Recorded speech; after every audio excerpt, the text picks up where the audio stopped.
Hello students. अब हम अपने सिलेबस के टॉपिक में पाश्चात्य इतिहास लेखन की जो भी विज़न्स हैं उनकी चर्चा करेंगे, जिसमें सबसे पहले हेगेल का ऐतिहासिक दर्शन है, उसको हम जानने और समझने की कोशिश करेंगे। सबसे पहले हमारे लिए जानना ज़रूरी है कि इतिहास लेखन या हिस्टोरियोग्राफी आखिर है क्या। एक्चुअली इसका शाब्दिक अर्थ है इतिहास लेखन की कला। यह इतिहास का इतिहास, या कह सकते हैं दूसरे शब्दों में इतिहास लेखन का इतिहास है।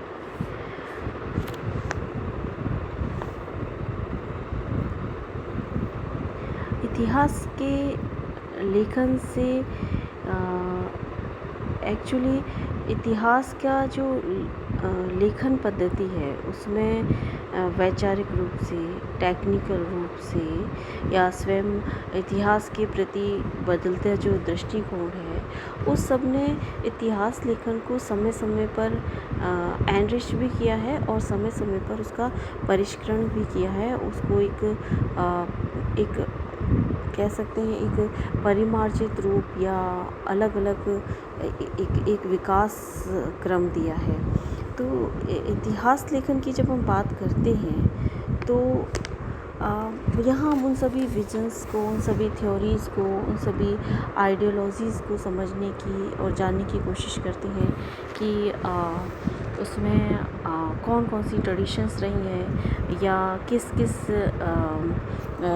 परिस्थिति का और किस किस आयाम का इस सारी प्रणाली पर, इस सारी व्यवस्था, इस सारी इतिहास लेखन की जो भी प्रोसेस रही है, उसमें कौन कौन सी स्ट्रीम रही है, या ये विकासक्रम किस प्रकार से हुआ है। जब हम पाश्चात्य दर्शन में हेगेल की बात करते हैं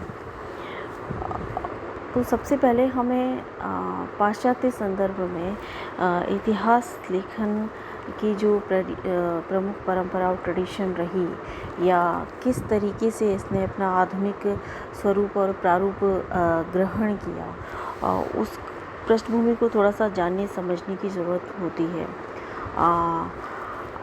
साधारण रूप से हम सभी जानते हैं कि मानवीय इतिहास में और यूरोपीय इतिहास में एक घटना हुई जो बेहद महत्वपूर्ण थी। आप सभी लोग अपनी विगत क्लासेस में भी पढ़ के आए हैं उसके बारे में, जिसे हम रेनेसां यानी पुनर्जागरण के नाम से जानते हैं। और उस पर हम ज़्यादा विस्तार से नहीं जाएंगे, लेकिन आप सभी इस बात को अच्छे से जानते हैं कि पुनर्जागरण एक ऐसी प्रक्रिया थी जिसने कि मानव जीवन की विभिन्न पहलुओं को, विभिन्न आयामों को प्रभावित किया था, उन पर अपनी छाप छोड़ी थी। और उस जो उनके प्रति जो चला आ रहा परिदृश्य था, उसमें वैचारिक लेवल पे काफ़ी कुछ बदलाव किए थे। तो जब हम इतिहास लेखन की पाश्चात्य जगत में आधुनिक ट्रेंड की बात करेंगे तो इस ट्रेडिशन को हम पुनर्जागरण से ही लेकर चलते हैं। एक्चुअली पुनर्जागरण ने जिस तरीके से हर एक जीवन के पहलू को प्रभावित किया, वैसे ही इतिहास लेखन की जो ट्रेडिशन थी उस पर भी अपनी छाप छोड़ी। आप और मैं, हम सभी जानते हैं कि पुनर्जागरण युग में 13वीं से 16वीं शताब्दी के बीच जो यूरोपीय समाज की मानसिकता थी वो अपने पूर्ववर्ती युग से बड़े पैमाने पर बदलाव का अनुभव कर रही थी।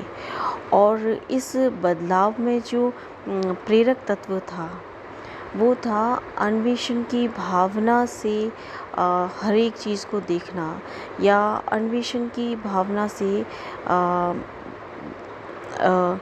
को प्रमुख मानते हुए चीज़ों का विश्लेषण करना।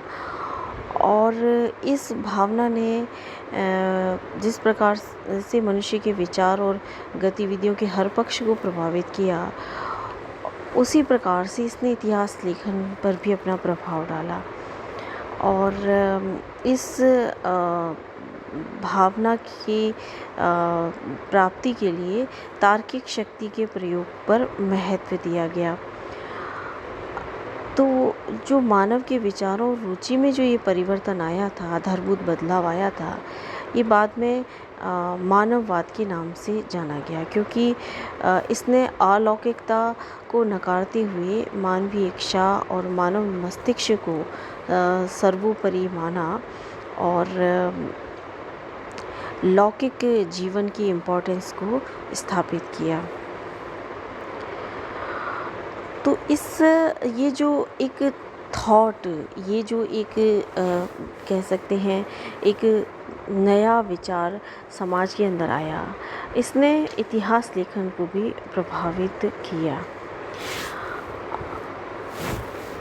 यह विश्वास कि मनुष्य जो स्वतंत्र इच्छा की शक्ति से युक्त है, स्वयं का निर्माता और स्वयं को ढालने वाला बन सकता है। ठीक है, तो यहाँ मानव तत्व सबसे ऊपर आ रहा है। और अब से पहले जो इतिहास लेखन जिस दृष्टिकोण से हो रहा था, उस दृष्टिकोण के से अलग अब ये जो थॉट है कि मानव सर्वोपरि है, या ये जो पुनर्जागरण के सारे तत्व थे, तार्किकता हो, विश्लेषण पद्धति हो, ये सभी का प्रभाव इतिहास को किस प्रकार से लिखा जाए इस पर पड़ा, और इतिहास के विषयों पर भी पड़ा। वो भी अब पहले से परिवर्तित हो गए, और इसने कई चीज़ों का कह सकते हैं कई चीज़ों को ये अस्तित्व में लेकर आया, या कई चीज़ों का इससे परिवर्तन हुआ। मानववादी दृष्टिकोण प्रमुख हुआ विषय के रूप में।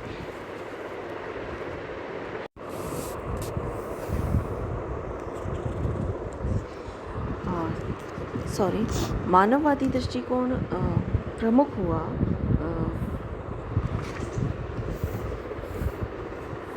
इतिहास लेखन के क्षेत्र में।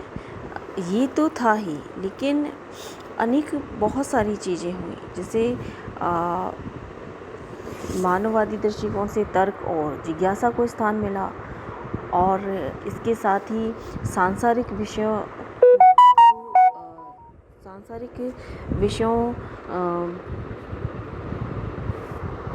को अपने इतिहास लेखन का विषय बनाने वाले इतिहासकारों को स्पेस मिलने लगा।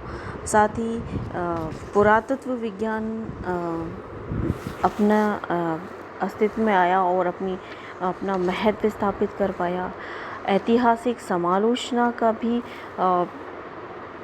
आगमन हुआ इतिहास लेखन में।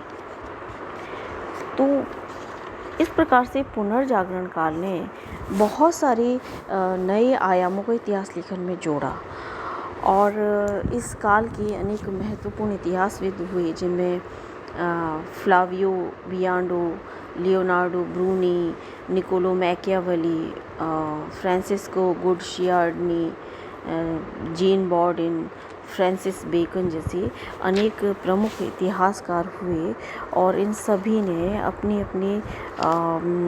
अपनी कृतियों के माध्यम से, अपने कार्यों के माध्यम से इतिहास लेखन को काफ़ी नया प्रारूप दिया और काफ़ी आगे बढ़ाया। और इस पुनर्जागरण काल के फेज़ के बाद इतिहास लेखन की परंपरा में एक नए युग का आगमन हुआ, जिसे हम वैज्ञानिक क्रांति के नाम से जानते हैं, या ये 17वीं शताब्दी का एरा था, जहाँ गणित ज्ञान की सर्वोपरि विधा के रूप में स्थापित हुई, और वैज्ञानिक चेतना को सर्वोपरि ज्ञान माना जाने लगा। तो ऐसे में अनेक जो इतिहासकार, अनेक जो कह सकते हैं कि जो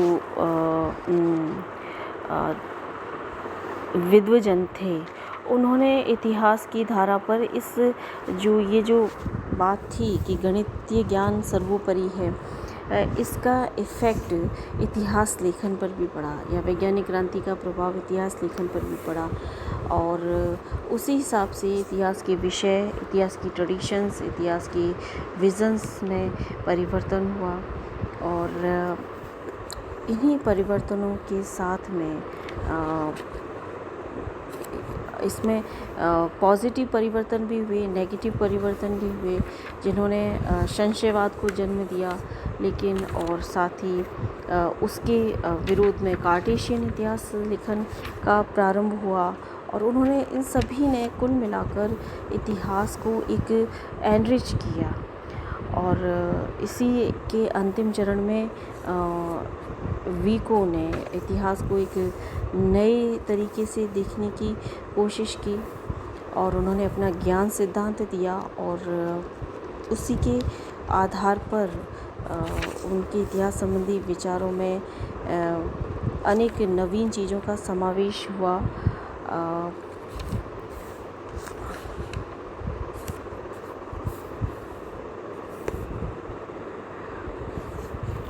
कॉलिंगवुड ने कहा है कि विको के विचार अपने समय से बहुत आगे थे, इसलिए उनका कोई तत्काल प्रभाव नहीं हुआ। लेकिन आगे चलकर विको ने ऐतिहासिक समीक्षा को जिस स्तर पर पहुंचाया, वो ऐतिहासिक लेखन के लिए अत्यधिक महत्वपूर्ण साबित हुई। तो इस तरीके के चरणों से गुजरते हुए 18वीं शताब्दी के एनलाइटनमेंट या ज्ञानोदय के युग में इतिहास लेखन का प्रवेश होता है। और ये समय बुद्धिवादी क्रांति का काल कहलाता है। और इस समय में इतिहास लेखन की अनेक विधाएं निकलकर सामने आती है। और इतिहास का प्रारूप, इतिहास की विषय में नवीन नवीन विचार सामने आते हैं। साथ ही मॉन्टेस्क्यू, वॉल्टेयर और रूसो जैसे गिब्बन, एडवर्ड गिब्बन और डेविड ह्यूम, विलियम रॉबर्टसन, ऐसे अनेक इतिहासकारों का आगमन होता है, जिन्होंने ज्ञानोदय युग में इतिहास को काफ़ी एनरिच किया। इसके साथ ही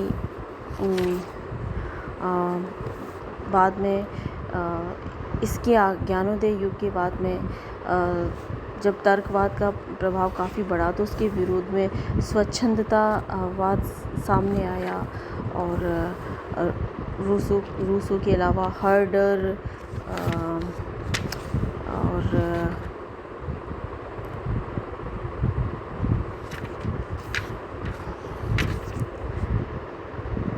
इसके समर्थक बने। और उन्होंने इतिहास लेखन में अपनी तरह के नए दृष्टिकोणों का समावेश किया। और इतिहास में दर्शन शास्त्र का प्रभाव भी आगे बढ़ा। इससे सारी प्रोसेस में 1770 में से 1831 के बीच में हीगेल का अभ्युदय होता है। वे जर्मन दार्शनिक थे, और उन्होंने उनकी पकड़ राजनीति, दर्शन और इतिहास तीनों ही विधाओं में थी। और उन्होंने इतिहास दर्शन को, इतिहास लेखन को एक नवीन प्रारूप और नवीन दृष्टि दी। और जो काफ़ी यूनिक तो थी ही, लेकिन उनके बाद के युगों में भी काफ़ी पहचानी रही, या कह सकते हैं कि इतिहास लेखन पर उसका प्रभाव या उसकी छाप हम स्पष्टता देखते हैं। तो अब हम हीगेल ने किस प्रकार से अपना विज़न दिया, और हीगेल ने किस प्रकार से इतिहास लेखन को कुछ नवीन दिया, और उनकी क्या विशेषताएं थी और क्या प्रभाव रहा, इस सब को हम जानने समझने की कोशिश करेंगे।